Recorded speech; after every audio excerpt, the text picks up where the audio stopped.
नमस्कार प्यारे बच्चों, आज की डिजिटल क्लास में मैं निमिषा आप सबका स्वागत करती हूँ। यदि आपको मेरे वीडियो के नोटिफिकेशन ना मिले तो आप YouTube में मेरी चैनल सर्च करके वीडियोस में मेरे वीडियोस देख सकते हैं। तो बच्चों, पिछले वीडियो में हमने सीखा था हिंदी कक्षा 8 का पाठ नंबर 9। पाठ का नाम था ममता। आज के वीडियो में हम इस पाठ का स्वाध्याय और अभ्यास सीखेंगे। सबसे पहले है अभ्यास। अभ्यास में है प्रश्नों के उत्तर दीजिए। पहला प्रश्न है, प्रसाद जी ने ईंटों के ढेर में बिखरी हुई भारतीय शिल्प की विभूति किसे कहा? तो प्रसाद जी ने ईंटों में बिखरी हुई भारतीय शिल्प की विभूति काशी के उत्तर में स्थित धर्मचक्र विहार मौर्य और गुप्त सम्राटों की कीर्ति का खंडहर था, उसे कहा। दूसरा प्रश्न है, शहंशाह हुमायूं के आदेश का किस प्रकार पालन हुआ? वह सही था या गलत?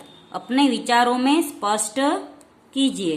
तो शहंशाह हुमायूं ने आदेश दिया था कि मैंने यहाँ पे एक रात गुजारी है, इसलिए इस झोपड़ी को एक घर बना दो। उसने से मिर्जा से कहा था, पर उसने पालन हुआ 47 साल बाद। शहंशाह हुमायूं ने जो आदेश दिया था उसका पालन 47 साल बाद हुआ था, और वह गलत है, क्योंकि आदेश का पालन हो तो उसी समय करना चाहिए।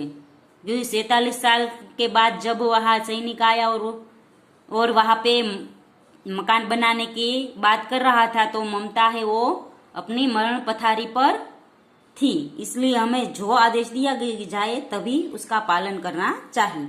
तीसरा प्रश्न है, कहानी के आधार पर मुख्य पात्र ममता के बारे में कहिए। तो ममता है वो एक विधवा स्त्री थी, पर उसमें है वो अतिथि सत्कार की भावना है वो कूट कर भरी थी। वो एक ब्राह्मण थी, इसलिए वो है वो अतिथि को देवता मानना, यह हमारा जो पारंपरिक धर्म है अतिथि देवो भव, उसका पालन करते ही उसने हुमायूं को अपने घर झोपड़े में एक दिन शरण दी। ममता थी वो बहुत ही उदार थी। वो है वो अहिंसा के पैसे लेना नहीं चाहती। उसके पिता मंत्री चूड़ामणि ने जब उसके वो स्वर्ण हार दिए तो उसने मना कर दिया, और उसने कहा कि आप है ये शत्रुओं के पास से जो मिला हुआ घूस रिश्वत है वो मुझे नहीं चाहिए। इसलिए इसमें हमें है वो ममता है वो एक सत्यवादी है और अन्याय के पैसे नहीं लेने वाली स्त्री साबित होती है। तथा वो है जहाँ रहती थी वहाँ आसपास के स्त्रियों को भी वो मदद कर रही थी, इसलिए उसकी जब मृत्यु होने वाली थी तो कई स्त्रियां उसकी सेवा में खड़ी थी। ममता है वो सबका ध्यान रखने वाली थी, और वो युद्ध का में मानने वाली नहीं थी। वो है पात्र के अनुरूप है वो अपना वर्तन करती इस कहानी में दिखाई देती है। अगला प्रश्न है, कहानी के अंतिम वाक्य को हटाकर कहानी का अंत अपने अनुसार कहिए। तो यदि हम कहानी के अंतिम वाक्य को हटा दे और कहानी का अंत करना चाहे तो हम लिख सकते हैं, सातों देश के नरेश हुमायूं ने एक दिन यहाँ विश्राम किया था। उनके पुत्र अकबर ने उनकी स्मृति में यह विशाल गगनचुंबी मंदिर बनवाया और उसमें ममता का भी नाम लिखा था। ऐसा हम है वो अंत लिख सकते हैं। अगला प्रश्न है, प्रश्नों के उत्तर लिखिए। सबसे पहला प्रश्न है, ममता को प्रत्येक लड़ने वाले सैनिक से नफरत क्यों थी? तो ममता कहती थी कि प्रत्येक लड़ने वाला सैनिक क्रूर है और भीषण रक्त की प्यास वाला है। वही निष्ठुर प्रतिबिंब है वो उसे हर लड़ने वाले सैनिक में दिखाई देती थी। इसलिए ममता है वो प्रत्येक लड़ने वाले सैनिक से नफरत करती थी।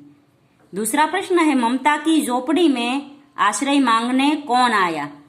तो ममता की झोपड़ी में आश्रय मांगने सातों देश के नरेश हुमायूं आए। तीसरा प्रश्न है अकबर ने अष्टकोण मंदिर कब और कहाँ बनवाया? तो अकबर ने है वो अष्टकोण मंदिर 47 साल बाद ममता की जो झोपड़ी थी उसकी जगह पर बनाया। चौथा प्रश्न है घोड़े पर सवार होते हुए पथिक ने मिर्जा से क्या कहा? तो पथिक ने घोड़े पर सवार होते हुए मिर्जा से कहा, मिर्जा उस स्त्री को मैं कुछ न दे सका, उसका घर बनवा देना, क्योंकि मैंने विपत्ति में यहाँ विश्राम पाया था, यह स्थान भूलना मत। पांचवा प्रश्न है किस बात से पता चलता है कि ममता सबके सुख दुख की सहभागिनी थी? तो जब जीर्ण कंकाल जब बन गई थी, यानी ममता है वो वृद्ध बन गई थी और खांसी से उसका शरीर गूंज रहा था, तभी ममता की सेवा के लिए गांव की 2-3 स्त्रियां उसे घेर कर बैठी थी। इसी से हमें पता चलता है कि ममता है वो आजीवन सबके सुख दुख की सहभागिनी रही थी, क्योंकि हम है किसी के सुख दुख में काम आएंगे तो कोई है वो हमारे सुख दुख में काम आएगा। अगला प्रश्न है नीचे दिए गए वाक्यों को निर्देश के अनुसार भिन्न भिन्न कालों में परिवर्तन कीजिए। तो यहाँ जो काल दिया गया है यहाँ इससे विपरीत काल है, तो हमें है वो काल बदलना है।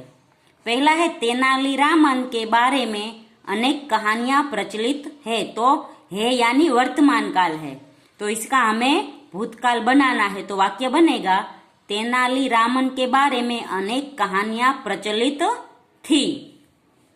दूसरा है सुबह होने पर हिना अपने बेटे को साथ लेकर उद्यान में गई, यानी ये भूतकाल का वाक्य है गई, क्यों इसे हम भविष्य काल बनाएंगे तो होगा सुबह होने पर हिना अपने बेटे को साथ लेकर उद्यान में जाएगी। तीसरा प्रश्न है प्रिया का गृह कार्य जल्दी समाप्त हो गया, तो ये भूतकाल है, क्योंकि प्रिया का गृह कार्य है वो समाप्त हो गया है, क्रिया पूर्ण हो गई है। इसका भविष्य काल बनाएंगे तो प्रिया का गृह कार्य जल्दी समाप्त हो जाएगा। चौथा है हर्ष आज उपवास करेगा, तो ये भविष्य काल है, क्योंकि क्रिया भी होनी बाकी है, तो इसे भूतकाल बनाएंगे तो वाक्य होगा हर्ष ने आज उपवास किया। पांचवा है मनोज अक्सर जागता रहता था, तो मनोज अक्सर जागता रहता था क्रिया हो चुकी है, तो इसे वर्तमान काल में हम बनाएंगे तो लिखेंगे मनोज अक्सर जागता रहता है। तो बच्चों यहाँ पर है हम वीडियो पूर्ण करते हैं, अगले वीडियो में इसके आगे का स्वाध्याय सीखेंगे। तब तक के लिए गुड बाय, टेक केयर।